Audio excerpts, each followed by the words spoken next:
Hey guys, Emily here from My Soul Reviews, and today we're gonna have a versus video, and we're gonna be versing the Hyperrev 2015 versus the Hyperdunk 2015.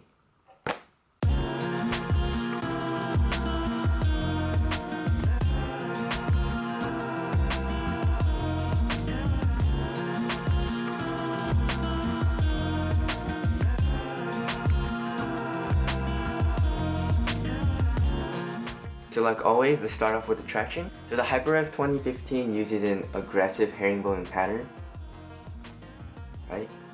And the Hyperdunk uses a traditional herringbone pattern. The Hyperrevs do squeak a lot. They squeak a lot more than the Hyperdunks. The Hyperdunks don't squeak at all, or they don't squeak that much, right?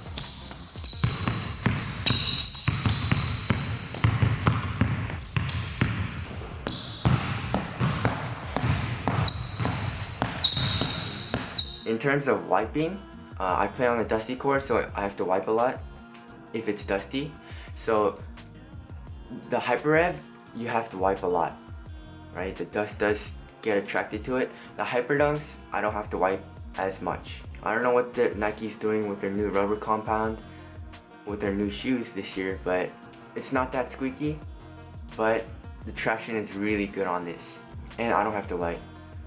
If it's a clean court, both of these shoes will do really well in the traction department, but if you're playing on a dusty court, I would recommend these because you have to wipe this less. It doesn't attract as much dust, and it's still really good at performing in a dusty court. Clean courts, they're both good. Dusty courts, the Hyperdunk wins. So let's go on to the cushion. So the Hyperrev 2015 uses a segmented zoom setup. Right, so they have bottom-loaded zoom in the heel, and they have top-loaded zoom in the forefoot.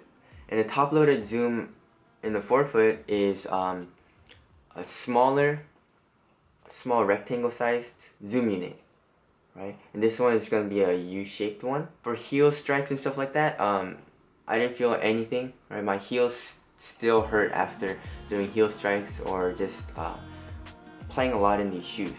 Right, but the top-loaded zoom unit in this feels amazing, right? The first time I put these on, I felt the zoom, it felt really responsive, and I really like the feeling on my foot. The Hyperdunk 2015 uses a full-length zoom. You can't really feel the zoom, the cushion in this at all. The only thing it gives you is impact protection. It doesn't give you responsiveness, right? You can't feel the zoom like you can in the forefoot area of this shoe. Right? So what I would personally play in, I would personally pick this shoe over this shoe in the cushion department, just because the top-loaded zoom unit in the forefoot feels so much better. They both give you good impact protection. I think this gives you more impact protection. Right? So if you're gonna play a long time and you don't want shin splints or you don't want your knees to hurt, then I would choose these over these.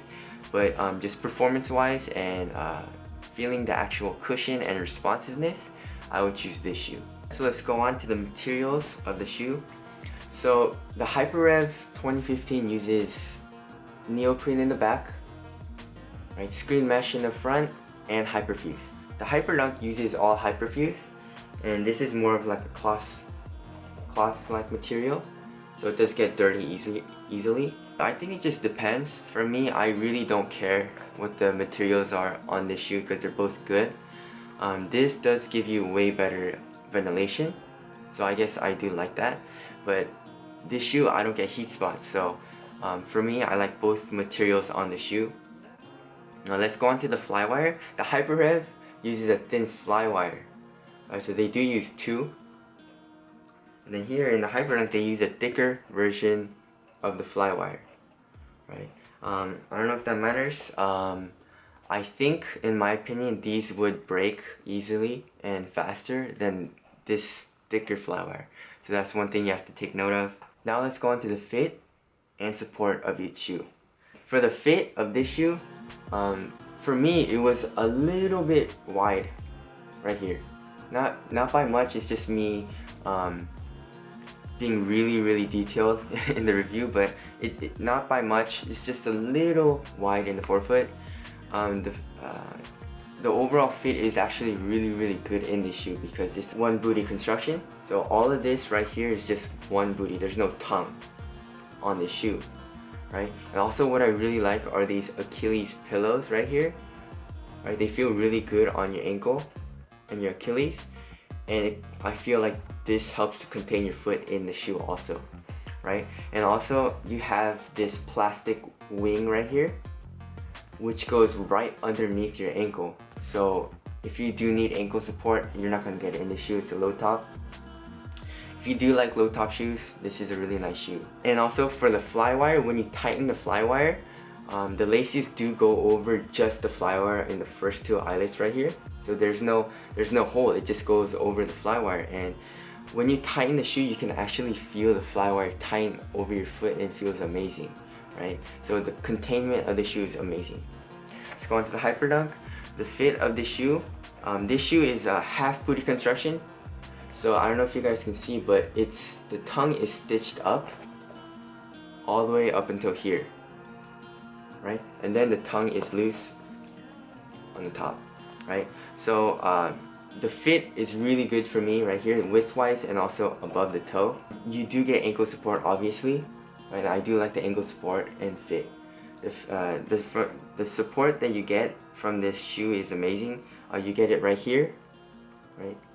They just made the phylon midsole bigger, and then the overall fit, the ankle support right here, and the laces and the flywire contain your foot really well for a good supportive shoe. To me, basically, they're both the same. The only difference is this is a low top, and you can wear an ankle brace with this shoe. It's just hard to get on.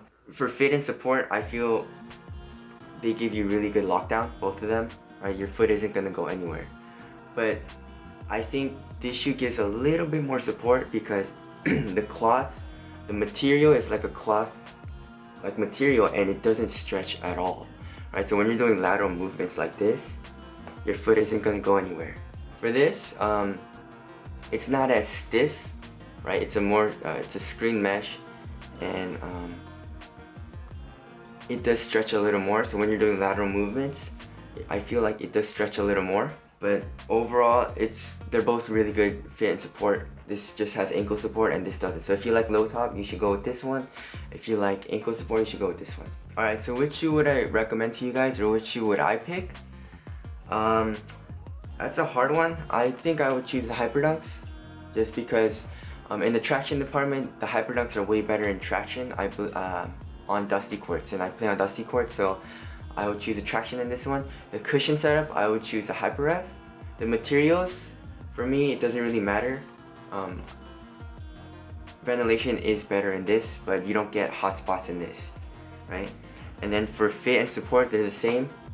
If you need ankle support, you should choose this one. If you don't, and you like low top shoes, you should choose this one. So for me, what I would choose, what I would put in my bag to play, they're both. I really like both, but if I'm really gonna go hard, I would choose the Hyperdunks. That's just my opinion. I gave you guys what I'm saying in this in these versus videos is my opinion on what I would choose, and I'm giving you guys all the bad and goods of each shoe, so you guys can cater that towards your needs and what you guys need on the court, and choose what you would like to have. But what I'm saying is I would choose the Hyperdunks. Don't get mad at me. It's just my opinion. So that concludes my review on both of these shoes. Hope you guys like this video. Please give this video a thumbs up and subscribe for more if you guys want more shoe reviews like this. And send me out.